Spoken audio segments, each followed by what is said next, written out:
Sociedade, Política e Natureza, conhecimento para a qual sustentabilidade. Então, muito bem-vindo. Obrigado. Muito obrigado. Acho que vou sentar, vou falar para vocês, para não cair em um momento. Bom, para mim é um momento muito especial estar aqui em Belém. Não só porque tinha umas espécie de saudades não do que está já vivido, mas o que está imaginado, não? O desejo de estar neste lugar da Terra. Mas, sobretudo, também a grande alegria, a expectativa de encontrar muitos velhos e queridíssimos amigos e amigas que fomos fazendo estas amizades a força de estar envolvidos nessa questão ambiental de muito tempo atrás. Começando por José Augusto, Padre Carlos, não vou nomear todos os amigos que já comecei a abraçar esta tarde, noite aqui com vocês. Mas devo dizer também que para mim é muito especial este momento, esta convocatória, este convite, porque para mim não é um convite mais desses que me privilegiam muito, me honram muito, sobretudo aqui no Brasil. Porque, como bem falou José Augusto, o Brasil é o lugar, o território, a cultura com a qual eu tenho o diálogo cada vez mais profundo. Então, não só porque sou leído mais aqui, mas porque aqui há uma sensibilidade muito especial por esta questão ambiental. E quando digo uma sensibilidade especial à questão ambiental, não é só uma sensibilidade superficial para as questões de conservação da natureza, mas de uma reflexão mais profunda sobre as motivações que nos levam a querer pensar profundamente para direcionar nossas ações no mundo, para levar a isto que falamos agora de sustentabilidade, não somente sustentabilidade ecológica, mas da sustentabilidade da vida. Então, para mim, eu quisiera começar agradecendo, sinceramente, este convite para estar neste claustro que não é nada claustrofóbico, claustro aberto ao pensamento. Então, eu pensava, qual é a temática que posso trazer aqui para falar com vocês? Qual é a nova provocação? Eu pensei, a questão fundamental para falar com esta academia socioambiental do Brasil, que considero a mais da ponta, não? Neste mundo para estas conversações críticas, é falar da questão do conhecimento. Porque a matéria que nos traz cá não é somente essa sensibilidade sobre o ambiente, assim, em geral, mas é a tarefa, o compromisso que cada um daqui, seja pesquisador, professor ou aluno, estamos envolvidos numa questão de conhecimento sobre o ambiente. E qual então, quando estamos mirando o conhecimento para uma perspectiva de sustentabilidade, devemos nos perguntar qual conhecimento? E a pergunta não vai se fechar sobre uma questão meramente de preocupação interdisciplinar. Dizer assim, temos uma consciência que nenhum paradigma sozinho consegue compreender toda esta complexidade ambiental. Então precisamos, sim, falar, abrir diálogos entre disciplinas, fazer interdisciplina, multidisciplina, para ter uma compreensão mais completa, então mais responsável. Mas já proferi a palavra que vai ser talvez o eixo de minha fala esta noite com vocês. E a palavra é a responsabilidade. Nós sabemos quantos desses poucos pensadores que temos no mundo que estão pensando o mundo profundamente, falaram que o século, este século que estamos começando, deve ser o século da responsabilidade, ou não será? Isso quer dizer que a crise, o mundo tem uma crise que chama uma reflexão muito profunda. Qual é a condição deste mundo que habitamos? Como se diz em português, moramos, que habitamos. Qual é a condição deste mundo? Por que este mundo, após todo o iluminismo da razão, porque este mundo está numa crise de razão, nós falamos crise ambiental. Qual é esta condição? Que foi mal feito neste mundo, que o iluminismo não conseguiu mirar? Que coisa, esquecemos deste mundo, não conseguimos mirar com tanto conhecimento. Hoje que se fala que estamos na sociedade do conhecimento. E a resposta primeira é que hemos desconhecido as condições fundamentais da vida neste mundo. E isto quer dizer esquecimento da natureza por as ciências naturais e também as ciências sociais. Esquecimento da natureza. Mas, eu quisiera dizer mais pontualmente, esquecimento e não conhecimento e não responsabilidade com as condições fundamentais da vida neste planeta. Isto quer dizer as condições ecológicas por as quais foi possível a vida neste planeta e as condições desse ser tão estranho que habita nesse planeta e que transformou este planeta para um planeta quase inabitável, o ser humano. Então, eu não vou falar de qualquer responsabilidade. Eu vou falar da responsabilidade que nós, pesquisadores, acadêmicos, pensadores, intelectuais, estudiosos desta questão, temos com este mundo. É uma responsabilidade com o conhecimento.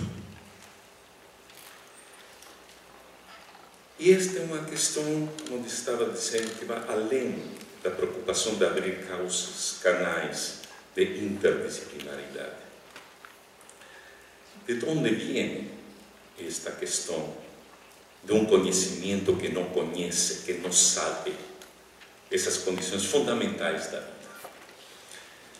Eu estava remirando um livro que li uns anos atrás, de um grandíssimo pensador que abriu as causas da desconstrução, da pós-modernidade, e alguns de vocês já sabem que estou falando do grande Jacques Derrida. E ele falou de uma palestra similar a esta, uma conferência especial que ele fez em 1998 na Universidade de Stanford. E ele chamou esta palestra, esta conferência, a Universidade sem condição, sem condições, sem, não sei se está bem traduzido, Universidade sem condição, sem condicionamentos, talvez, com liberdade, sem condicionamentos. Quer dizer, ele fala a um público universitário, como hoje falo para um público também universitário, sobre a questão de abrir a cabeça para não estar condicionado por nenhum constrangimento da razão, nenhum constrangimento dos conhecimentos mesmos, para abrir para o que está se chamando o possível neste mundo. E nós, quando falamos de sustentabilidade, estamos falando de abrir para esse possível, não para qualquer possível, o possível da sustentabilidade. Então, qual é esta relação com o conhecimento para abrir os caminhos para a sustentabilidade? E ele, vocês sabem, Seu conceito fundamental é o conceito de diferença.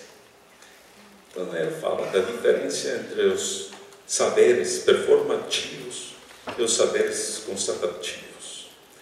E isso alguns falam de conhecimentos constatativos, fáticos, e os saberes que acreditam que são as ciências humanas, ciências sociais, que fazem mais um conhecimento mais literário, mais de narrativas, mais imaginativo, menos constatativo. Seja como seja, a verdade é que todas as ciências, mesmo as ciências sociais, pegaram o modelo de cientificidade das ciências naturais. Então, ele está falando de um conhecimento pré-formativo, quer dizer mais que conhecimento, uma atitude discursiva, imaginativa, que pode abrir a imaginação para conseguir isto que se afirma discursivamente. Pego só porque pensei, recordando esta fala, que estava com esta mesma preocupação, como abrir, desfechar o conhecimento que está nestas universidades, nestas academias, nestas ciências, nestes pensamentos que han, deixem-me dizer assim, colonizado o mundo. Hoje, que está tão em voga na nossa América Latina, o pensamento descolonizador, para nos descolonizar de todo este eurocentrismo que vino a conquistar, a colonizar nossos modos de pensar, nossos modos de agir, nossos modos de produzir, nossas relações com nossa natureza. É preciso não só pensar a colonização que foi trazida por os portugueses, por os espanhóis, agora por toda essa globalização, mas ir a pensar mais atrás na história. Como foi possível construir, quando falamos de desconstrução dos paradigmas, construir um mundo, não só um modo de produção que é insustentável, um modo capitalista de produção que é insustentável, mas um modo de pensamento que de suas raízes insustentável. Esta afirmação é uma afirmação muito mais forte que dizer a culpa da insustentabilidade, a culpa do capitalismo, porque nós vamos fazer uma revolução socialista e vamos a sair desse atrapamento do capitalismo, vamos nos emancipar do sistema colonial, vamos nos emancipar do capital, vamos inventar outros modos de produção. Mas quando echamos a mirada desconstrutiva mais para trás da história, então miramos que também todos esses eurocentrismos, todos esses modos de produção, todo esse capitalismo, toda essa racionalidade econômica não nasceu ex nihilo, nasceu de uma raiz, de uma fonte de construção, de um momento que talvez foi um acontecimento na história da humanidade, mas que chega até agora com as suas consequências.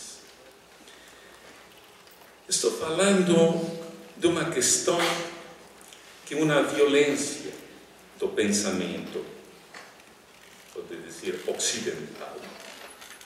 Falamos desse pensamento que está enraizado sobretudo no pensamento grego, que foi o princípio do pensamento metafísico. E toda a história de conhecimento até agora são as consequências, faz parte da história do pensamento metafísico. A metafísica nos fala o grande filósofo do século passado, que os grandes filósofos falam que foi quase um pai da filosofia do século XX, que tentou romper com esta história da metafísica. Estou falando de Martin Heidegger. Talvez, não sei se aqui há muitos filósofos e Martin Heidegger não lê muitos cientistas. Mas ele fez uma reflexão. A sua reflexão fundamental, que está no Ser e Tempo, que vinha a confrontar toda a história, não só da ciência, mas toda a história da filosofia. E não temos ciência sem que seja produzida por esta metafísica, por o pensamento cartesiano, o método cartesiano, os princípios de produção do conhecimento objetivo das ciências. Ele falou de um erro histórico, um erro platônico, um erro fundacional, que era a dissociação, a disjuntiva que fiz no mundo entre o ser, o pensar o mundo como ser, desde o ser do mundo, o pensar o mundo como ente. Este pensamento do mundo como um mundo que se pensa já com uma presença dos entes, que não pode mesmo voltar todo o pensamento filosófico, científico, para tratar de chegar aos núcleos mais invisíveis que estruturam a matéria do mundo, o átomo, o gene, o indivíduo na sociedade moderna. Mas tudo isso já faz uma maneira de mirar o mundo. Essa maneira de mirar o mundo se converte em uma maneira de construir este mundo. Então, ele falou de que a metafísica, que é o plasma sobre o qual se construíam todas as ciências, essa metafísica faz uma violência sobre o mundo, uma metafísica da presença, uma metafísica que faz mirar somente o que se faz presente. É por isso também que Heidegger dizia: a ciência não pensa no sentido filosófico, não pensa a questão verdadeiramente das origens, das causas metafísicas, das causas do pensamento. Não pensa o futuro, pensa o que está já feito, os feitos, os fatos da realidade, para construir um mundo com uma ambição de objetividade, da prova, o erro, todos esses métodos que levam da falsificação, da falseação popperiana, verificação, que para os historiadores de Kuhn, Popper, toda esta historiografia da ciência chegou a pensar a revolução científica sobre esta questão de construir paradigmas mais abrangentes da realidade, que consigam compreender de forma muito mais ampla processos materiais, ou mesmo processos simbólicos, como fez Freud com a ideia, ou o mesmo Lévi-Strauss, quando seu objeto de conhecimento não são objetos de matéria material, energética como tal, mas são os processos simbólicos do ser humano. Mas todos conduzidos também até o momento, o grande momento, nesta história da episteme, não, das epistemes do mundo, não, como foi analisado por Michel Foucault, que chegaram a este momento da constituição formal das teorias dos sistemas, do estruturalismo que estava já talvez mais aberto a esta ideia de sistemas, mas sempre como uma ideia de totalidade sistêmica, com uma ideia de conseguir tocar